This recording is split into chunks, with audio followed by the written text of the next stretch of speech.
Teen brothers vanished on fishing trip in 1985 to 18 years later a rusted boat washes ashore. I still remember the newspaper clipping.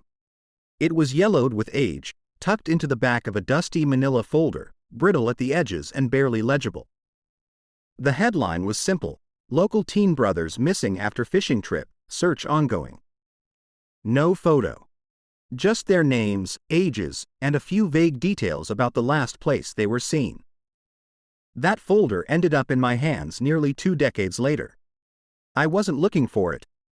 I was just trying to clear out my late uncle's shed in Grafton Bay.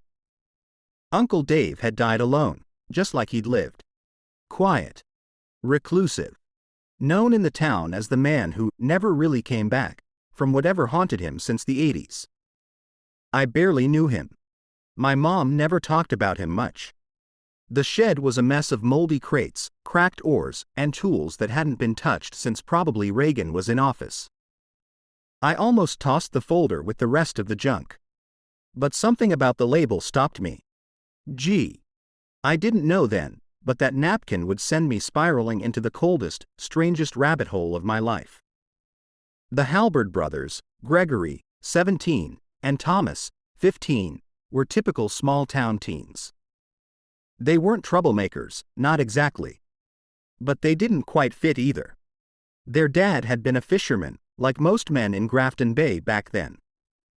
Worked a long-haul trawler, sometimes gone for weeks. Their mom taught piano out of their living room. People remembered her better than the boys. Said she kept to herself after they vanished. Some even said she went a little off. The official report, what little existed, said the boys went out early the morning of June 11, 1985. They had permission. They were borrowing a friend's boat, a 14-foot wooden row skiff with an old outboard motor. Nothing fancy. No radio. No tracking. They were last seen buying worms from Albie's bait shop at 6:43 a.m. They never came back. The boat, too, vanished. The search lasted 3 days. Coast Guard did a flyover. Locals scoured the coastline. Dogs were used. Nothing. No wreckage. No bodies. No engine oil on the water. Just gone. Then came the rumors. The water pulled them too far out. They got caught in a riptide. They ran away. Hid upstate. Changed their names. And, of course, something in the water took them. In small towns like Grafton, mystery becomes myth fast. But here's where it turns. 18 years later, in October 2003, a storm slammed into Grafton Bay. Not a hurricane, just one of those sharp, unexpected nor'easters that tear up the shoreline and flood the inlet roads. 2 days after the storm, a couple from a nearby town was walking their dog along the beach. It was early morning, fog still thick, sand heavy and wet. And that's when they saw it. A boat. Old. Wooden. Wrecked to hell. One side crushed inward like it had hit rocks. Paint long gone, but the faded black letters were still barely visible beneath the algae and grime. Gr. Halberd. The couple called the local sheriff. The sheriff called in state authorities. No bodies inside. Just a rusted fishing rod tangled in rotted netting. A broken tackle box. And wedged between the wooden slats of the hull, near the stern, something no one could quite explain. A sealed glass bottle. Inside, a photograph. The photo was black and white. Water damaged, but mostly intact. It showed the 2 boys, Greg and Tom, sitting in the boat. Not just sitting, but looking directly at the camera. Greg had his hand raised like he was shielding his eyes from the sun. Tom was mid-laugh. And in the background, barely visible in the mist, was a shape. Something large. Cylindrical. Like a structure. But there were no structures near Grafton Bay. At least not in 1985. And no one ever figured out how that photo got inside a sealed bottle. Or how the bottle ended up stuck in a boat that vanished 18 years ago, only to wash ashore intact after a storm. That was where the public part of the story ended. The news ran a short piece: long missing boat found, brings closure for family. But there was no family left to give closure to. Their mother had passed away in 1999. The house they'd lived in sat empty, boarded up, still owned by the county. And that's where I made the worst decision of my life. I decided to go inside.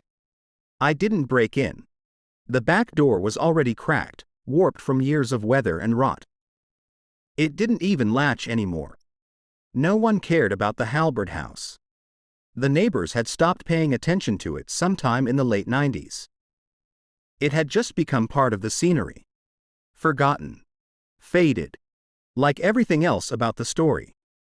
The air inside smelled like mildew and wood dust. There were old carpet squares curling up at the edges, thin curtains yellowed by time, and picture frames still hanging, but with the photographs all warped by moisture. Most rooms were empty. Stripped bare. Except for one. The boys' bedroom. It was still intact. 2 beds. 1 dresser. Posters still on the wall, curling, but unmistakable. One was a deep purple tour poster. The other, for some forgotten 80s monster movie, had Greg Tom Rule scribbled in Sharpie in the corner. But what caught my attention was the desk. And what was on it? A fishing logbook. Still open. The last entry was dated June 10, 1985, the night before they vanished. Written in Greg's hand. Tide pulls east in morning. Might try the cove after inlet. Tom says it's bad luck. But I swear I saw that house again from the water. The one on the rocks. No one had ever mentioned a house on the rocks. I turned the page. It was stuck at the corner. When I finally peeled it open, a photo fell out. It wasn't like the others. This one was a Polaroid, color, a little sun-bleached, but still vivid. It showed a shoreline from the water, clearly taken from a boat. And in the distance was what looked like a crumbling stone structure. Narrow. Uneven. Like part of a tower. Or maybe just a chimney left behind. The rocks below it were jagged. Black, almost. I didn't recognize the location. And I knew Grafton Bay's coastline like the back of my hand. I took the photo to the county records office the next day. The woman behind the counter, Ellen, was in her 60s and had lived in the area her whole life. She looked at the photo a long time. Then she said, quietly, "That's not supposed to be there." She pulled out a topographic map from 1979. Then a newer one from 2002. She traced the shoreline with her finger. No structure like that here. Not ever. Closest thing was the old Scout Lookout Tower, but that burned down in I-71. I asked if there had ever been a house out on the rocks. She paused. Then nodded once, reluctantly. There were stories. She spoke carefully now, like someone unlocking a memory she didn't want. Back when my dad was a kid, there was an old homestead out on the far edge of the bay. Built right into the cliff. No road ever went there. People said it had its own dock. Said it got wiped out by a storm in the 30s. But that was never confirmed. Some swore it was still there, at least the basement part. She leaned in. My grandmother used to say people went missing out there. Sailors. Kids. Fishermen. But that was just old bay talk. She tried to laugh. It didn't land. That night, I couldn't stop thinking about that logbook entry. The one on the rocks. It sounded like Greg had seen it more than once. Maybe even been near it. I started combing through tide charts from June 1985, seeing where the current might have carried a small boat. The inlet he mentioned? It matched an area that got cut off during high tide, a small funnel that leads into a marsh zone about 4 miles north of the main bay. That marsh had been cordoned off since 1994, after a fire took out part of the preserve. But before that, it had been used by hunters and campers, even some local teenagers. I needed to go there. I had to see it for myself. So the next morning, I drove as far as I could down the old gravel service road, parked at the gate, and hiked the rest. The woods were dead quiet. No birds. No bugs. Just wind in the reeds. And then, through a break in the trees, I saw it. The rocks. Black. Jagged. Towering over the marsh. And above them, just barely, the top of a stone arch. Weather-worn. Cracked. But unmistakably, part of something built. It wasn't on any map. It shouldn't have been there. But it was. I climbed slowly. The stone was slick in places, covered with lichen and wet moss. Near the top, the air changed. It got colder, though the sun was out. And the smell. Rot. But not fresh. Like long-soaked wood. And something else, something sour and metallic. I stepped into the ruins. And immediately felt like I wasn't supposed to be there. Inside the stone arch was what remained of a single-room structure. Collapsed roof. No door. The walls were half crumbled, overtaken by ivy and ferns. There was no clear floor anymore, just damp earth and broken beams. Some with rusted nails jutting out. I stepped carefully, scanning the ground for anything out of place. Nothing, at first. Then, in the far corner, partially buried in the dirt, I saw the edge of something flat. Wood. I crouched and brushed it off. It was a hatch. Rotten, but intact. A rope loop had once served as a handle, now frayed to threads. I pulled gently. The hatch barely moved, groaning against the swollen earth. I had to dig around the edges with a stick before it finally cracked open with a sound like splitting bones. Inside was darkness. But I smelled the sea. And something else. Engine oil. Metal. Rope. The air that wafted up was cold and wet, almost unnatural. Like the kind of chill you only find deep underground, or long underwater. I clicked on my flashlight and descended. The basement was narrow and damp, made of thick stone blocks that looked hand-laid. The steps were worn in the middle like hundreds of feet had passed this way. It felt too deep for what had once been a simple stone house.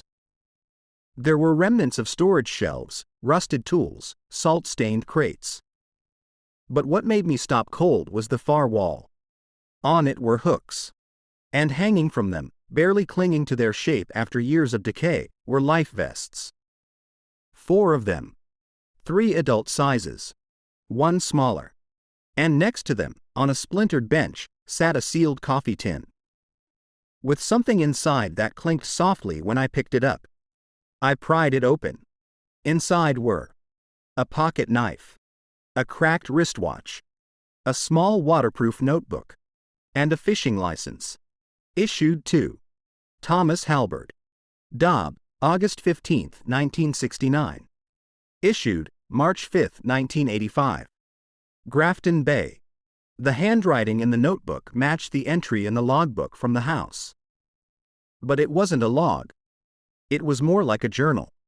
Sparse, uneven entries, often just a single line per page. Some examples. June 12, no shore in sight.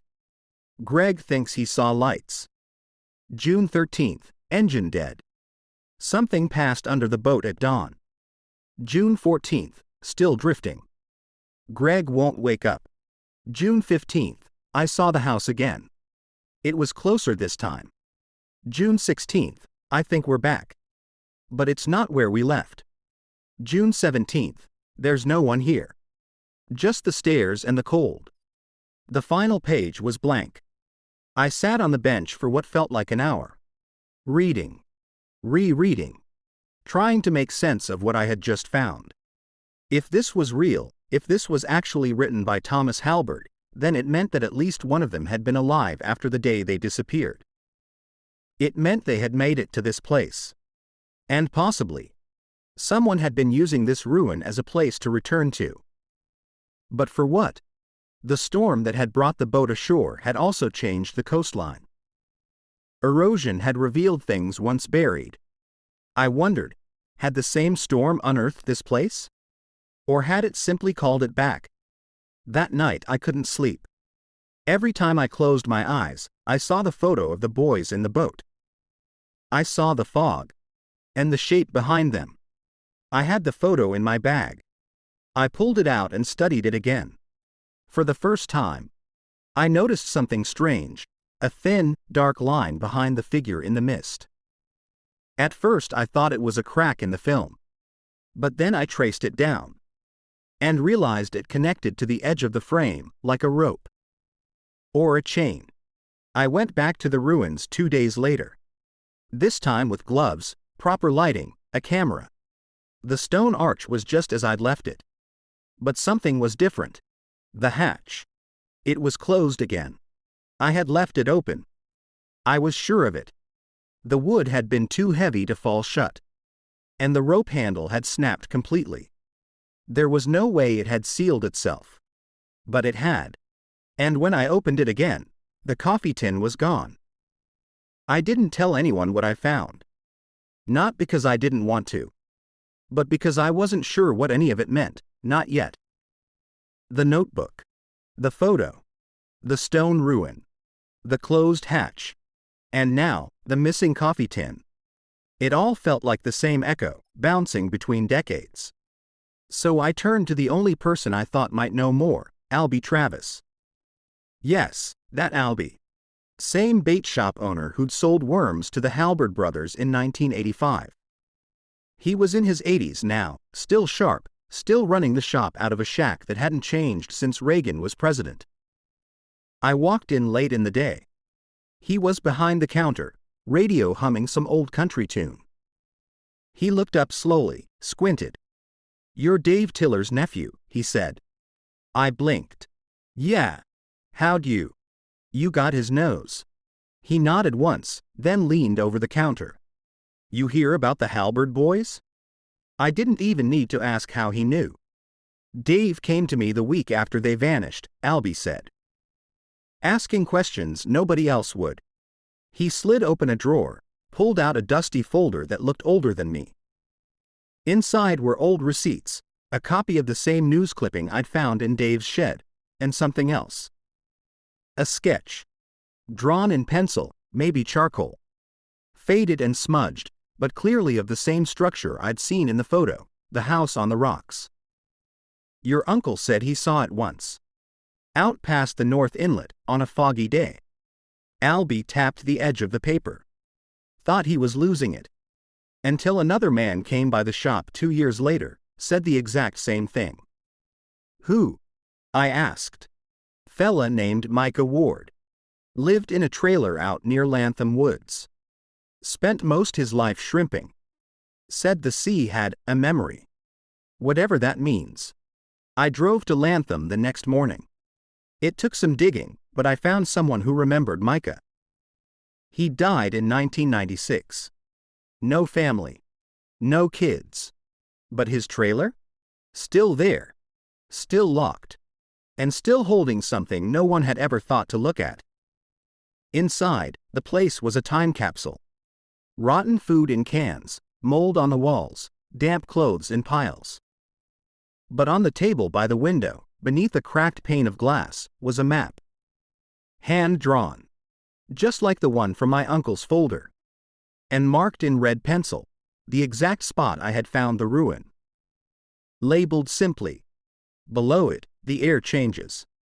Next to it, in smaller writing. She waits by the rocks. She only shows herself to those who return. Who was she? And what did it mean to return? Micah had scribbled notes in the margins. Waves pulled north. Not natural. Heard boys' names whispered at low tide. Saw them again in a dream. They were wet, but smiling. Boat never broke apart. The rope was tied from inside. I froze on that last one. I thought back to the photo I'd found. The chain in the fog. The shape. The way Thomas had written. I think we're back. But it's not where we left. I brought the map to Ellen at the records office. When she saw Mika's handwriting, she paled. "You shouldn't go back there," she whispered. She reached into a file drawer and pulled out an incident report from 1992, something she'd kept quiet about. It described a group of teens who'd gone missing for 4 hours during a bonfire party in the woods near the marsh. When they were found, they were soaked to the bone. Confused. They kept mumbling about stairs beneath the hill. And a man who spoke in bubbles. One girl, 16, honors student, kept repeating. "We saw the boat. But no one was inside. Just their eyes. Just the eyes." They were taken to county for observation. None of them remembered anything after. No follow-up. Case closed as hallucination due to dehydration and smoke inhalation. But the report ended with a note from a deputy. Weather was dry. No water near site. No smoke present. Confiscated Polaroid from girl's jacket. Photo lost in evidence room fire 1994. I went back to the ruin at night. This time I brought rope, stakes, lights. But the hatch was gone. Not closed. Not sealed. Gone. Just earth. Smooth. Untouched. Like nothing had ever been there. Except one thing. A set of wet footprints leading from where the hatch had been, to the edge of the archway. They stopped there. Not turned around. Not walked away. Just stopped. Like someone had stepped out from the basement and vanished into the air. I didn't sleep that night. Not just because of the footprints. Not even because of the hatch vanishing. But because when I got home, when I tossed my backpack on the floor and collapsed into the chair, I noticed something sticking out of the front pouch. A coffee tin. The same coffee tin. It hadn't been there when I left. It was clean. The rust was gone. The lid perfectly sealed. And this time, there was no watch. No fishing license. Only the waterproof notebook. And now, the last page was no longer blank. Written in the same trembling handwriting as before. June 18th, there are voices in the tide. They know our names. They say we never left. They say we never will. Greg's eyes are open. But he's not looking at me. She comes at low tide. She was always waiting. I didn't know what to believe anymore. I thought maybe I was cracking under the weight of it. The old story. The ruin. The boat. But something was shifting, not just in me. In the town. I started noticing it in the paper. Reports of voices heard late at night near the bay. Fishermen abandoning trips mid-route. Claiming water felt wrong. A couple found their anchor rope tied from above when they'd never left the boat. A dog went missing. Then a local teen. Police said it was unrelated. Said he probably ran away.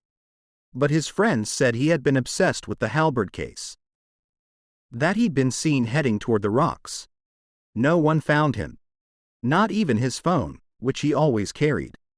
Until 4 days later, when his phone washed up in a sealed bottle, right near where the Halberd brothers' boat had come ashore. Inside the phone was a photo. A blurry, grainy image. But unmistakable. The same boat. The same two brothers. Only this time, they were not alone. Something stood behind them. Tall. Thin. Drenched in shadow. You couldn't see a face. Just the impression of hair tangled by water, and hands resting on their shoulders. I printed the image. I compared it side by side with the 1985 photo I had found in the sealed bottle. The setting was almost identical. Same pose. Same boat. But the boys looked older. Barely, maybe by a year. 2 at most. Like time hadn't passed the same for them.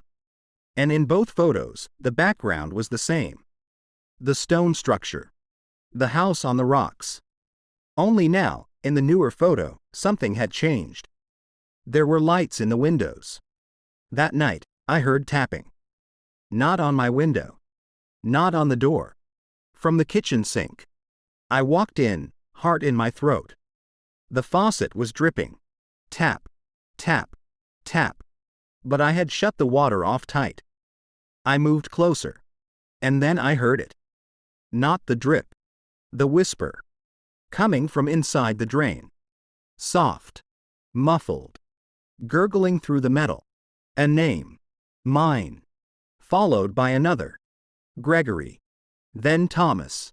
Then silence. I went back to the water the next morning.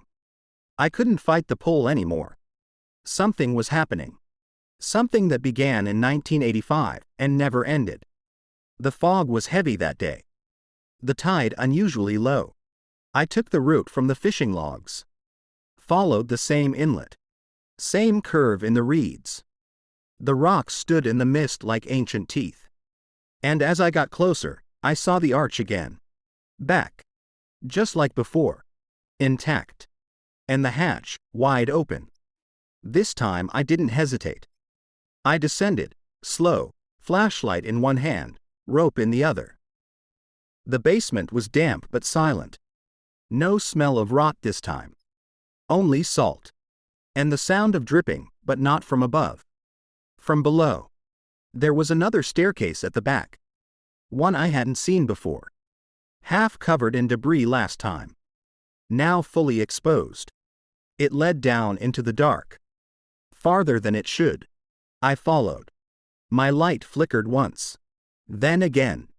And then, in the pitch black, I saw a flicker of green glow ahead. Faint. Moving. Like bioluminescence in still water. I turned the last corner. And froze. There was no more stone. No more steps. Only a wide, circular chamber, submerged in knee-high water. And in the center, a boat. Their boat. Perfect. Unrotted. And seated inside. 2 figures. Backs turned. Still. Facing something on the far wall. A mirror. Or glass. No reflection. Just water. Endless. Dark. Like an ocean had been trapped behind it. I called out. No answer. Took 1 step forward, and the taller figure turned. It was Gregory. His face pale. Wet. Eyes wide. And he smiled. Not with recognition. But with something else. Relief. Like he had been waiting. And now. I had arrived. I didn't speak. Not at first. Gregory just kept smiling. Not moving. Not blinking. Just that strange, fixed smile, like he was underwater and didn't know it. The second figure. Thomas didn't turn. He was holding something. A rod? A paddle? No. It was a rope. Thick. Soaked. Running from his hands down into the black water around them. I took a step closer and felt it. A shift in the air. It was like walking into a room that wasn't mine. Like I wasn't supposed to be there, but something else had invited me. That glass-like wall at the back of the room shimmered. There were faint movements behind it, as if fish were swimming through shadows. But they were too slow. Too large. Not fish. Not anything I recognized. And then, something changed. Gregory raised his hand, that same gesture from the 1985 photo, shielding his eyes. Only there was no sun here. Just the faint glow. The chill. And the dripping sound that started again from somewhere behind me. I turned. The stairs were gone. In their place. A stone wall. Solid. Seamless. No seams, no cracks. Just wet stone, stretching upward into blackness.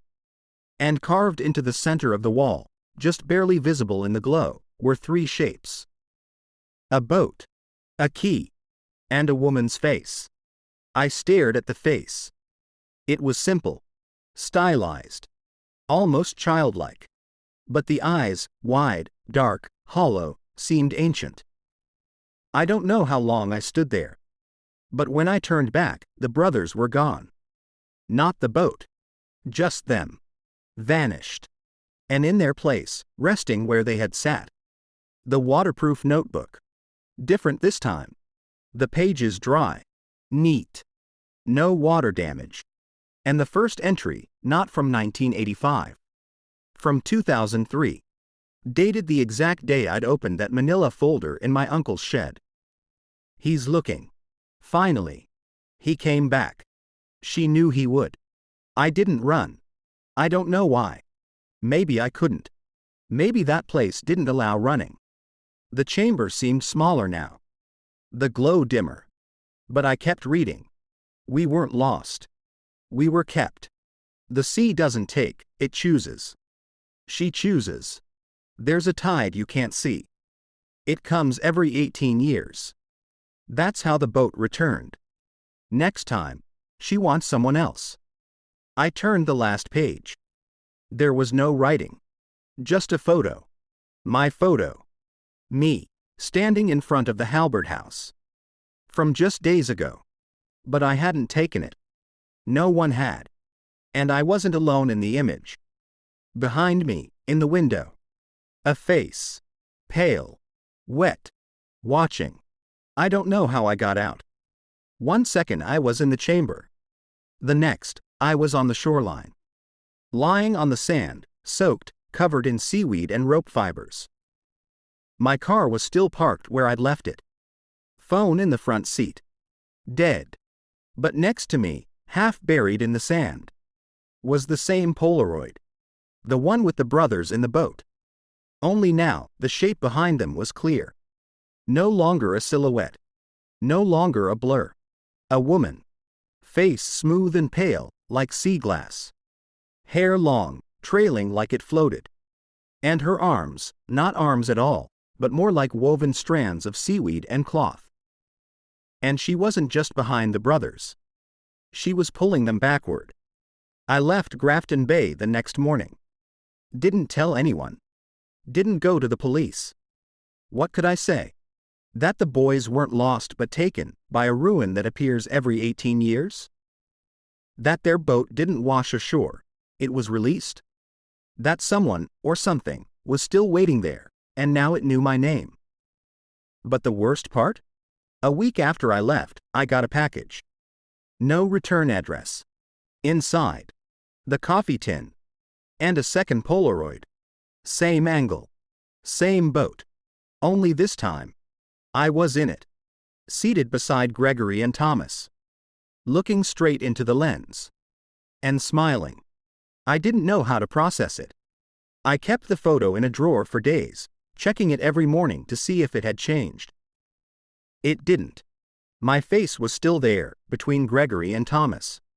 My shirt, my watch, even the scratch on my chin from the thorn bush I'd hit 2 days before, it was all there. But I had never sat in that boat. Not once. Not in reality. I started dreaming of water. Not drowning, not struggling, just being in it. Deep, dark, silent water. I would wake up wet. Hands pruned. Once I found sea salt crusted on my neck. I wasn't going mad. I was being dragged. Like the brothers had been. But not physically. Pulled by memory. By something older than memory. I returned to the shed where I'd first found the folder. It smelled different now, cleaner, but still wrong. The folder was gone. I never moved it. No one else had access. But in its place was a fishing lure. Old. Red and white. Rusted hook. Exactly like the ones from Albie's shop back in I-85. Sitting in the center of the workbench like someone had placed it there for me to find. Later that day, I got a voicemail. It was just static at first. Then, faintly, tides. You could hear water. Then, a voice. Mine. I said one word, listen. And then the line cut. I drove to the last place I hadn't dared go, the dock where the boys had launched their boat the morning they vanished. It was half broken now. Rotted boards, barely held up by salt-chewed stilts. The town never rebuilt it after the storm. But as I walked to the edge, I saw something floating near the pilings. A bundle. Tied with twine. I waded in and pulled it to shore. Inside were 3 things. A cassette tape labeled June 1985 in smudged ink. A child's rain jacket, small, faded blue. A newspaper clipping, water damaged but readable, body of local boy found in marsh, identity unknown. But that last part was crossed out. And underneath, in new ink, he's not the first. I didn't own a tape player. I had to borrow one from the library archives. I waited until night. Pushed the cassette in. It whirred, slow and uneven, like it hadn't played in decades. First, silence. Then static. Then wind. Then the unmistakable sound of paddles in water. And voices. 2 boys. Young. Joking. Laughing. It was Greg and Tom. Come on, don't chicken out. It's just fog. We're not supposed to go past the inlet, Greg. You see that thing? On the rocks? Looks like a house. Dude, just turn around. Hold up. There's something in the water. The tape cut. Then picked up again later. I think it's following us. You said you saw lights. They were eyes. I think they were eyes. Then silence. Then a sound I can only describe as wet breathing, low, gurgling, steady. Then, don't look at her. She wants you to see her. If you look, you stay. And then a scream, not of terror, but recognition. And the tape ended. I tried to report what I'd found. No one cared. The Grafton Bay police had long given up on ghost stories and found footage. The detective I spoke to laughed when I mentioned the photo. You kids and your Photoshop. He didn't even look. So I started writing it all down. Documenting. Scanning. Recording timestamps. Names. Locations. I drew maps. Compared weather patterns. Dug into newspaper archives for other missing persons. You know what I found? Every 18 years, like the notebook said. 1950, a father and son disappear fishing at White Hook Island.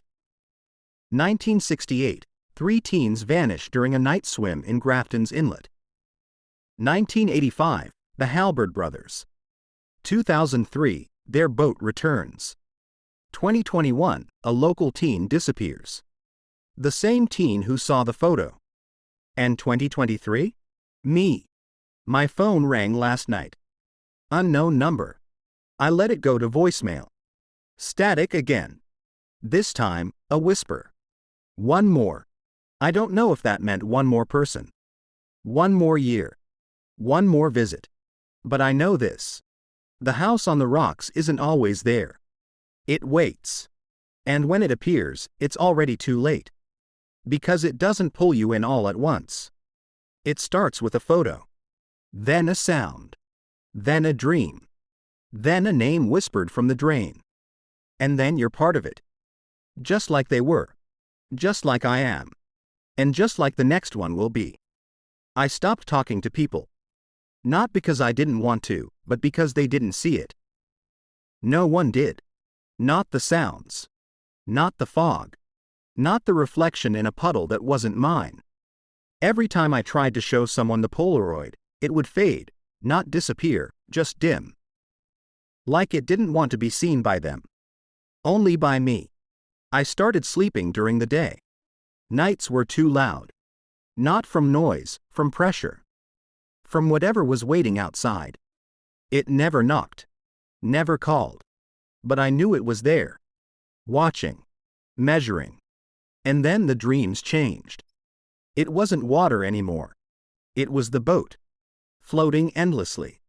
In fog that glowed green. And I wasn't alone in it. Thomas sat at the front, facing away. Greg was behind me. And I was rowing. But every time I looked down, my hands weren't mine. They were gray, soaked, soft. Like they'd been in the water too long. And they gripped the oars like they'd done it forever. I woke up one morning and the fishing lure from the shed was on my pillow. Not near it. Not dropped. Placed. Centered. Still wet. I didn't open my mouth. Not even to scream. Some part of me knew it wouldn't help. There's a point where fear doesn't panic anymore. It just accepts. And that's when you know it's winning. I went back to Albie. He was quieter than before. Looked older. We sat in silence a long time. Then he said, "It always comes back for one." He looked me in the eye. "You found the house, didn't you?" I nodded. He reached under the counter and handed me a box wrapped in cloth. "Dave left this. Told me never to open it unless you came back asking." I undid the cloth. Inside, a waterproof camera, a red journal, a key, and a stone, smooth, black, cold as ice, carved with the same woman's face from the basement wall. I opened the journal. My uncle's handwriting. "If you're reading this, it means you heard them too. I went down there in '89. Saw the boat. The boys. They never aged. She doesn't take time, she takes meaning. I left something there. Something I shouldn't have. I think it's why she won't stop. Don't bring anything with you. She remembers. She always remembers. If you're going back, leave everything behind. Even your name. And if she offers you the oars, don't take them. It means she's already chosen you." I didn't sleep that night. The camera stared at me from the table. The key sat heavy in my palm. I remembered the hatch, the rope, the whispers. But most of all, I remembered the last photo. Me, in the boat. Smiling.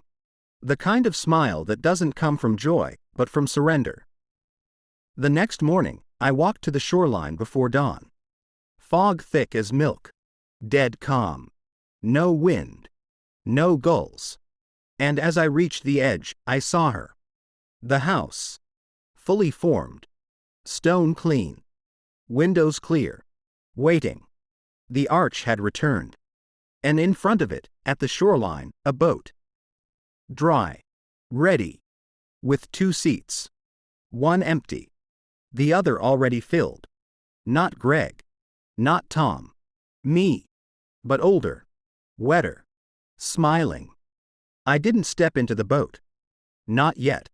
I watched myself sitting there, that older version, soaked. Eyes distant, skin like wet parchment. He didn't move. Didn't breathe. Just waited. I turned away and walked back from the shore. My legs were shaking. Each step felt heavier. Like the air around me was thickening, pulling me back. That night, I dreamed again. Same boat. Same fog. Only this time, she was there. Not in the water. Not behind me. But beside me. A woman without age, without features, just form. Seaweed hair. Salt-stained dress. And eyes that glowed faintly, like the reflection of the moon in deep tide. She didn't speak. She hummed. A song I recognized. A lullaby my mother used to hum when I couldn't sleep. But I never told anyone that. No one alive knew it but me. I woke up gasping, heart hammering. I went to the sink. Turned on the tap. Salt water came out. Not rusted pipes. Not corrosion. Actual salt water. I let it run. 5 seconds. 10. Then it stopped. The water cleared. It was normal again. But in the drain, clinking gently, was a fishing hook. I didn't touch it. Just stared. And for the first time, I realized this wasn't about them anymore. It was about me. I went back to Ellen at the county records. Told her I'd seen the house again. That it was back. She didn't even flinch. "I wondered when it'd come for you," she said. "Thought maybe you'd slipped past it. Like your uncle tried to." She reached behind the counter. Pulled out a box labeled Tiller 1989. Inside were photos. Dozens of them. All of the boat. But not just the brothers anymore. Different faces. Different years. Always 2 people. Sometimes 3. Never smiling. One photo showed my uncle. Young. Strong. Sitting in the back of the boat. The person next to him was blurred. And in the background, the woman. Clear. Solid. Facing the camera. Closer than ever. "I tried to burn them once," Ellen whispered. They came back. Different boxes. Different folders.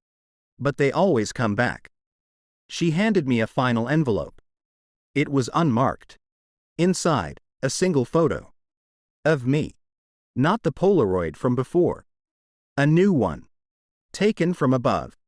I was standing in front of the stone arch. Looking up. Expression blank. And in my hand, the oars. That night, I packed nothing. Left my phone. My keys. My wallet. Took only the journal. And the stone. I knew what I had to do. Not to escape it. But to understand it. Because this wasn't just a cycle. It was a mirror. It reflected those who looked too long. And kept them in reflections of their own making. When I reached the shore again, the house was brighter. The fog parted. The arch was open. And the boat was gone. But the water was calm. Flat. Still. Like glass. And beneath it, I saw steps. Stone. Descending. Like the ruin had extended into the sea.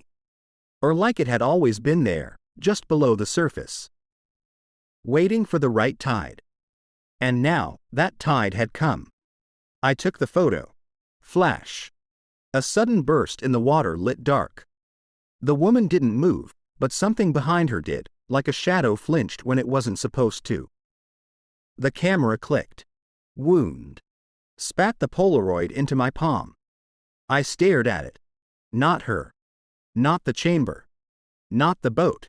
Me. Standing in front of the Halberd house. Again. But this time, there was no one in the window. And I wasn't alone in the frame. To my left, Thomas. To my right, Gregory. We were all looking forward. Blank stares. Eyes unfocused. And above us, in the sky, the outline of a face formed from clouds and sea spray. The same face carved into the stone. But in this photo, I was holding the oars. I dropped the photo. It didn't sink. It floated, perfectly level, spinning slowly as if carried by a current I couldn't feel. The water around me rose to my chest. Then my neck. Then higher. Still, I didn't move. I just stared at the empty boat. There was a seat waiting. Dry. Clean. Like it had never been touched. I climbed in. The second I sat down, the water stilled. All sound ceased. No bubbles, no drip, no hum. The woman stepped forward. Closer now. She reached into the water and pulled up a second oar. Offered it to me. I didn't take it. Not right away. I looked at her, really looked. And in her eyes, I didn't see malice. I saw remembrance. Like she knew me. Had always known me. Like this was the part where I finally accepted what had already happened. The boat began to move on its own. Backwards. Into the wall of water. Behind me, stone faded into fog. Ahead, a glassy expanse, stretching forever. And then the sound came back. Not voices. Not wind. Not waves. A heartbeat. Mine. Louder. Slower. Like it was sinking to something deeper. Older. I looked down into the water and saw faces. Hundreds. Some children. Some old. Some in uniforms. Some with their eyes open wide, like they were still mid-sentence. All of them watching me. Not pleading. Not accusing. Just witnessing. Then I saw it, in the distance. A dock. Old. Broken. But glowing faintly. Waiting. On it stood my uncle. Younger. Alive. Waving. And next to him, Ellen. Albie. Micah Ward. People who were gone. People who had vanished. And standing behind all of them, tall and unmoving. The woman. But this time, carved from stone. Part of the dock. Part of everything. I looked at my hands. The oars were there now. I hadn't reached for them. They'd appeared. And I was rowing. Not forward. Not back. Just drifting. Forever. And the water whispered. One more tide. One more name. One more to remember. That's where I am now. The boat. The fog. The waiting. And the story you're reading? It's not from memory. It's from the notebook. The one you're holding.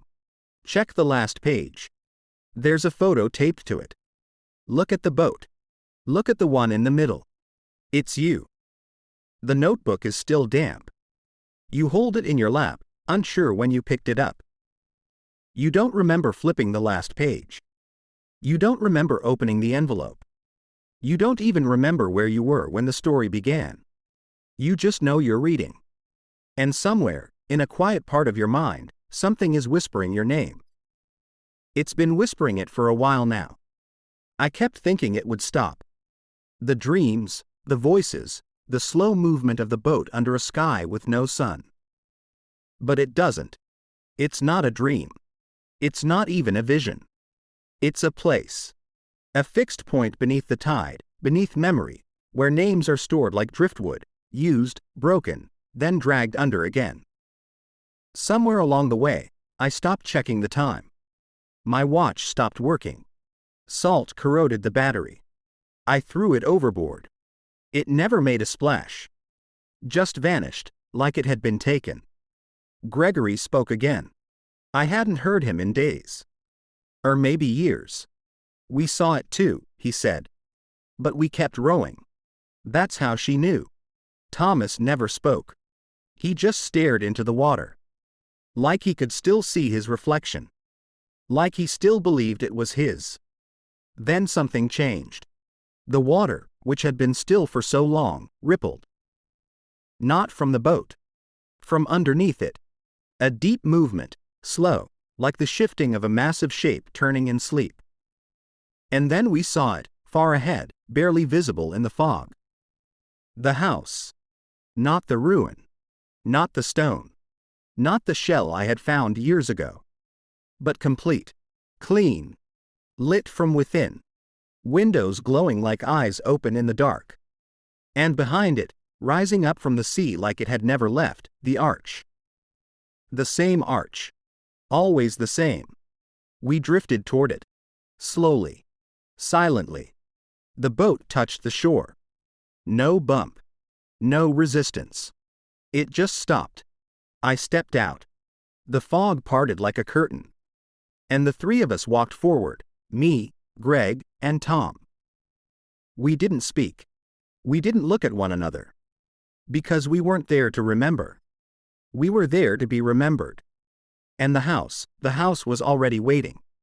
Inside the house, everything was exactly as it shouldn't be. Not ruined. Not old. But preserved. Lived in. The kitchen smelled faintly of salt and lavender. The wallpaper was clean, patterned with faded flowers. There were dishes in the sink. A kettle on the stove. A soft ticking. A wall clock, moving. We didn't speak. The brothers took their places instinctively, Gregory at the table, Thomas near the back window. I stood in the center of the room, waiting for something to tell me what I already knew. There were photos on the walls. Not frames, just taped edges. Slightly curled. Photos of people I didn't recognize. Some in fishing gear. Some in Sunday clothes. Some soaking wet. And one photo, placed in the middle of the wall, under a crooked beam, showed me. Not just my face. Not a candid moment. A posed portrait. Me, sitting at this very table, smiling at the camera. In my hand, the stone I had taken from the ruins. I turned slowly. And she was there. Not outside. Not in the reflection. But in the room. The woman. The sea-faced one. But now she looked different. Not less strange. Not more human. Just more real. She didn't speak. She just pointed. Toward the door at the end of the hallway. I walked. Each step felt heavier. Not because of fear, that was long gone. But because something inside me already understood what was behind that door. I opened it. Inside, a small room.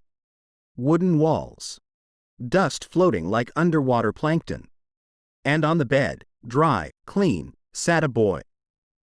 12, maybe 13. Dark hair. Brown eyes. He looked up at me and said, simply, "I've been waiting for you." His voice was my voice. Not similar. Not close. Mine. There was no mirror in the room. But I didn't need one. I knew what was happening.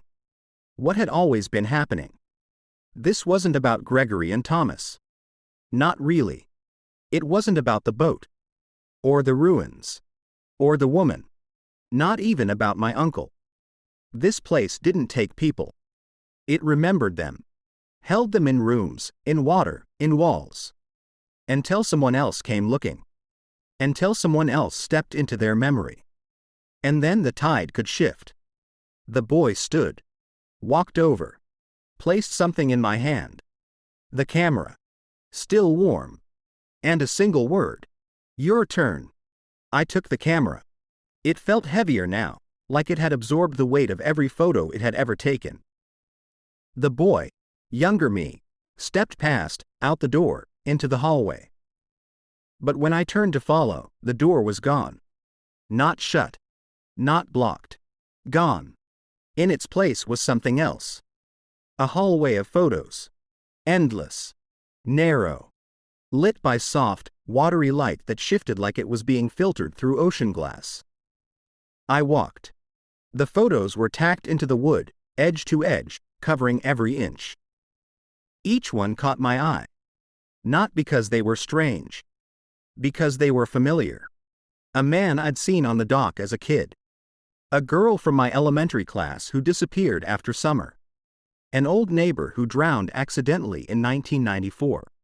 People the town forgot. Or pretended to. Somehow, all of them had been here. And they'd all been seen. Witnessed. By something older than maps. Older than tides. Something that feeds on memory by preserving it. Near the end of the hallway, I saw them again. Gregory and Thomas. Not as boys. As they looked in the boat photo. Still. Gray. Watching me pass. They didn't stop me. Didn't call out.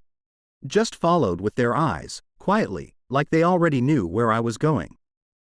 The hallway ended in a staircase. Not stone.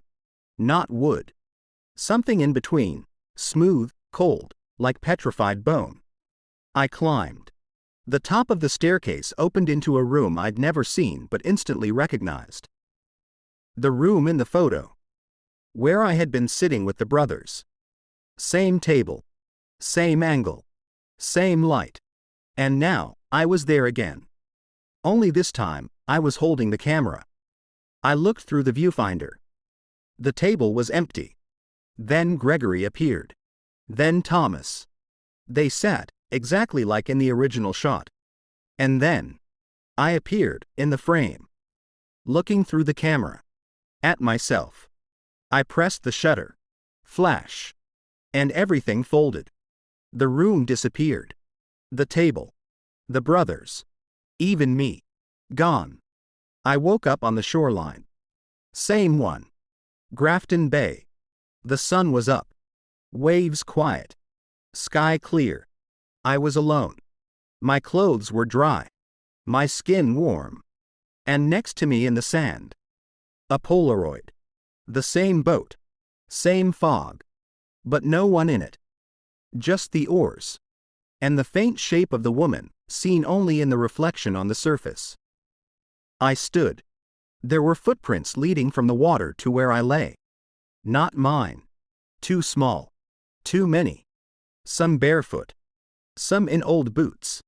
And all of them, walking away from the sea. I never saw the house again. Not in fog. Not in dreams. Not in water. But sometimes, when I pass a window, I catch something in the corner of my eye. A flicker. A glow. A silhouette behind me, just outside the glass. Waiting. Watching. Remembering. Now and then, someone sends me an old photo. No return address. No message. Just an image. One was of my uncle. One of Micah. 1. Ellen, sitting on the dock, head turned, listening to something no one else could hear. The most recent photo? A boy. 13, maybe. Dark hair. Brown eyes. Sitting in a boat. Smiling. And taped to the back of the photo. My name. I don't try to explain it anymore. When people ask where I've been, I just say I left for a while. When they ask why I came back, I say I didn't. And I mean it. Because something stayed behind. Or maybe it followed. And now it lives in places no one else looks. Reflections in puddles. Echoes in pipes. Gulls that circle above still water for just a second too long. I moved inland. Far from the coast. No boats. No fog. No tide charts. But every now and then, I wake up to salt on my skin. To seaweed on the floor. To the soft sound of a rope pulling taut under my bed. And always, the Polaroid. Same boat. Same water. Different faces. Sometimes it's people I recognize. Sometimes it's people I haven't met yet. And one time, it was me again. But older. Or maybe, more hollow. I saw a boy at the library last week. Flipping through a fishing magazine. His hands were wet. But it wasn't raining. He looked up at me and smiled. Said, "I found a photo. It had your name on it." I asked where it was. He shrugged. "Don't worry. She has it now." Then he left. Shoes squeaking with every step, soaked. I didn't follow him. I didn't have to. I know what's coming. Not today. Not next week. But soon. When the fog rolls in. When the dock reappears. When someone else reads the notebook, thinking they're just chasing a story. And when they do, the boat will be there. Always ready. Always waiting. And I'll be in it. Maybe not at first. Maybe just in the reflection. But eventually, I'll turn. And when I do, I'll smile. Because we were never missing. We were never taken. We were remembered. And memory never lets go.